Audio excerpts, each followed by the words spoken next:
Atletico Madrid থেকে Rodrigo দে পল চলে যাচ্ছেন ইন্টার মায়ামিতে। সে খবর আমরা দিচ্ছি না, সে খবর দিচ্ছেন খুবই reliable source গাস্তন এদুল, Argentine journalist.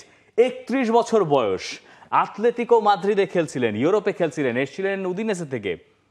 Y নাও ইন্টার মায়ামি? এইটা আমরা শেষ দিনেও শোতে আমরা বলছিলাম যে এই ডিলটা হচ্ছে একটু হতাশার ডিল আতলেটিকো মাদ্রিদের জন্য এবং রদ্রিগো ডি পলের জন্য। রদ্রিগো ডি পল কিন্তু আপনার ফার্স্ট স্টার্টারই ছিলেন, হ্যাঁ, মানে ইনজুরি ছাড়া বা টুকটাক হচ্ছে গিয়ে আপনার রিকভারি ছাড়া, মানে সেখানে আমরা রদ্রিগো ডি পলকে কখনো আতলেটিকো মাদ্রিদে দেখি নাই যে তার পারফরম্যান্স খুব বাজে হয়ে গেছে। মেসির সঙ্গে বন্ধুত্বটা কি এতই গুরুত্বপূর্ণ যে এই ক্যারিয়ারের মধ্য গগনে এসে পরের বছর বিশ্বকাপ দে পল মানে মেসিকে ফলো করতে করতে এখন এমএলএস এ চলে গেলেন। এখান থেকে তিনি ফিরবেন কি করে? মানে এর চেয়ে তো সৌদি লিগ কম্পিটিটিভ হইতো আরো বেশি, টাকাও বেশি পাইতেন। ডেফিনেটলি সেটা হতো। আবার যদি তিনি ওটা মাথায় রাখেন যে এখানে বিশ্বকাপ আছে, 26 বিশ্বকাপে মেসি ভাই ওখানেই খেলছেন, নিয়ে করছেন, আমি যে মেসির সাথে খেলি, কিন্তু এটা আসলে কোনোভাবেই মানে অ্যাজ এ ফুটবল ফলোয়ার হিসেবে আপনি এটা মানতে পারবেন না ক্যারিয়ারের এই স্টেজে রদ্রিগো ডি পল এমএলএস এ চলে যাচ্ছে। লিয়ান্দ্রো পারেদেসের বয়স সমান, একই এই ডি পল লিয়ান্দ্রো পারেদেস গেছেন বোকা জুনিয়র্সে।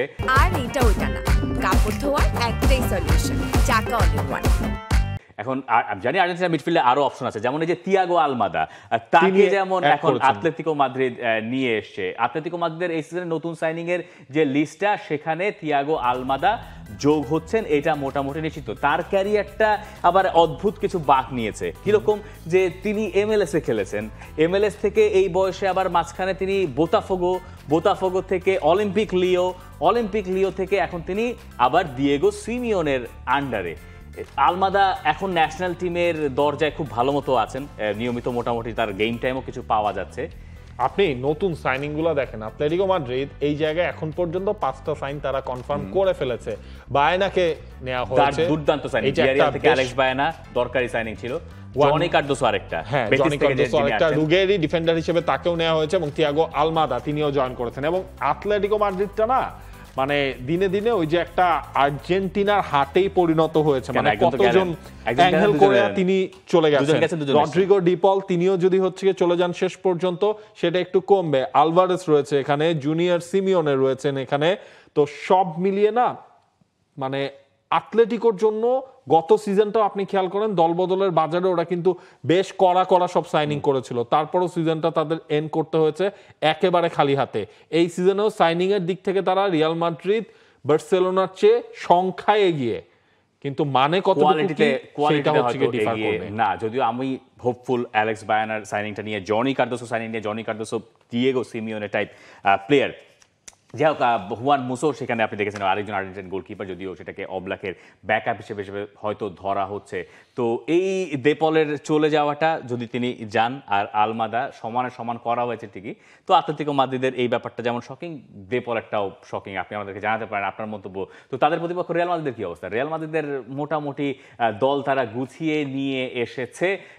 রিয়াল মাদ্রিদ তাদের ট্রান্সফারের যে রেকর্ড ডিফেন্ডার সাইনিংয়ে, সেখানে একটু বেশ চেঞ্জ হয়েছে। যে হুইজেনকে দেখছি আমরা, তিনি সেখানে যেমন আছেন, কারেরাসও সেখানে ঢুকে গেছেন নাকি? ফ্রেন্ড, আপনি রিয়াল মাদ্রিদের এখন পর্যন্ত 4টা সাইনিং দেখেন, 4টার মধ্যে 3টাই তারা করেছে ডিফেন্ডার। সেখানে হচ্ছে right back Trent Alexander Arnold, Dean Huijsen হচ্ছে সেন্টার ব্যাক, এবং লেগ ব্যাকে সবশেষ নিয়ে আনা হলো আলভারো কারেরাসকে, যেটা রিয়াল মাদ্রিদের ট্রান্সফার হিস্ট্রিতেও ঢুকে গেছে এই সাইনিংটা। যে কত টাকা আসলে রিয়াল মাদ্রিদ ডিফেন্ডারদের পেছনে খরচ করে বা কত করতে হয়েছে, আপনি এই সিজনের হিসাব করলেও কিন্তু সেখানে 3টা নাম আপনি দেখবেন। হ্যাঁ, ট্রেন্ট আলেকজান্ডার আর্নল্ড হচ্ছে গিয়ে ফ্রি সাইনিং মিন্স তার কন্ট্রাক্ট শেষ হয়ে যাওয়ার পর রিয়াল মাদ্রিদকে ওই ট্রান্সফার ফিটা দেয়া লাগেনি। কিন্তু বাকি যে 2টা নাম রয়েছে, ডেন হুইজেন এবং আলভারো কারেরাস, তারা দুইজনে কিন্তু রয়েছেন রিয়াল মাদ্রিদের টপ ডিফেন্ডার সাইনিং এর শুরুর দিকটাতেই।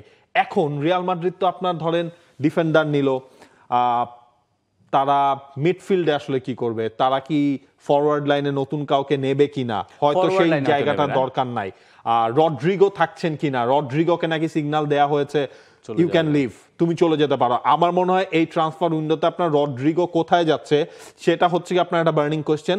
সেটা হচ্ছে কি সেটার দিকে সবাই চোখ থাকবে, রড্রিগোকে আসলে কারা নেয়।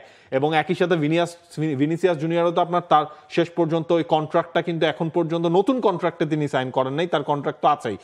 ভিনিসিয়াস জুনিয়রকে নাকি অফার করা হচ্ছে, সেই জিনিসটা নিয়েও একটা দৌড়টানা রয়েছে। এই জিনিসগুলো এখন মাঠের বাইরের অবস্থা। আর জাভি আলোনসোকে তো ফুল ফ্রিডম দিয়ে দেওয়া হয়েছে, তুমি তোমার মতো যে সাইনিং করতে চাও, যা করতে চাও, ইয়াং একটা টিম তুমি গঠন করো। For more updates, subscribe to our YouTube channel and click on the bell icon.